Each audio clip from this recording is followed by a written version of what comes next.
Hey everybody, Jason here. So like we discussed last time, the Wavedash team headed to the EVO 2016 Fighting Game Championships, and we had a fantastic time. And not just because of competing or seeing friends, or even the feedback that we got when we went out into the audience and we talked to people who were hanging out at EVO, but we actually brought an early build of the game there with us, and we did some private demos with people just to see how the game was doing. So we brought in people who are streamers and pro gamers and esports teams and potential partners, all these types of people to bring in, take a look at the game, and give us some hard feedback to make sure that we're headed in the right direction. And the response was actually really great. We were pretty blown away by it. We had people who played for over an hour straight and weren't sick of the game, which is a really good sign as early as we are in development. We brought in people who we had to then kick off because they were having so much fun playing. We had to say, hey, look, the next group is coming in. We got to get you off and get these people in because we got a timetable. We got a lot of really good feedback, a lot of meaningful feedback. All these people, they got to play test Ashani, and they got to play test another character who we haven't revealed yet, but I hope to share with you in a couple of weeks. And so I think we made actually really big strides leading into EVO, but we're making even bigger strides coming out of EVO. And that's because we actually got to test the game with a live audience with people who weren't Wavedash staff. And the Wavedash staff, actually, we spent a lot of time playing it together too, so that we could respond to the feedback we were getting, figure out if we felt the same things that the people who were giving us feedback were feeling, and figure out how we adjusted those. So day over day at the event, we were making progress in polishing up bugs and fixing certain feels and fixing certain tuning issues. And it was just a really exciting time to be a small studio testing with some fantastic people. And I'm really excited about where we're going based on all of that. So we've got a mountain of feedback to go through, and we're going over that whole list and trying to figure out how we prioritize it and execute against it and all of that.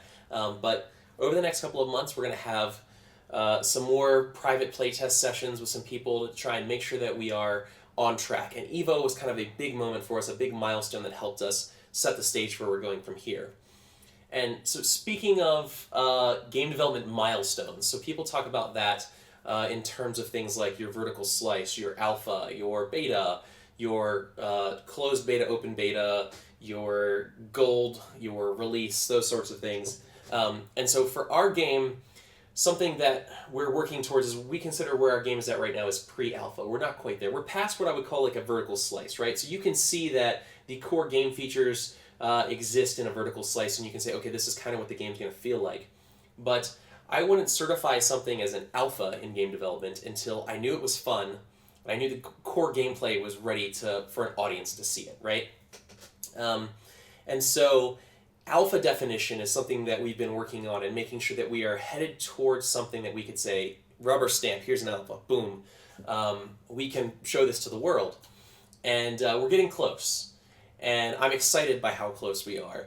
Now, if you look beyond an alpha says like, hey, here's the core game features are all working, not all the content's there, not all of the art's there, those sorts of things, but people can play it, they can have fun, and they can have an experience that is like what the real game is going to be. And we're really close to that. And I don't know that I could have said that before EVO. We made big strides going into it, and then EVO really proved to us that this game is fun, and we're excited to share it with people. Now, beyond that, you start running into things like a beta. So a beta means that the game is feature complete, and maybe it doesn't have all of the content, and maybe there's still some bugs to fix, but a beta generally means we are feature complete. All the stuff that's going to be in the game we launch is here. Then you go into things like a closed beta and an open beta, and those are more terms that have to do less so with the internal mechanics of the game and like what content is ready, and more has to do with what your audience is, who you're releasing things to. So our game will eventually get to what we call an internal beta, and then we will go to a closed beta where we're testing with friends and family and all of that, and then eventually, open beta and launch. So next steps for Wavedash is we're going to be showing up to Super Smash Con. We're actually going to be sponsoring with them in case you missed the announcement. So please make sure if you're going to be there, come say hi. Me and Adam and Matt will all be there. Look for us in our Wavedash shirts. Come say hello, and I think Adam and I are going to be doing a panel there too. So how about you let us know in the comments below what type of content you'd like to hear if Adam and I are giving a panel about our game. And make sure to like, subscribe, and share this video with your friends. And I'll be back soon next week with another fun announcement. All right, bye.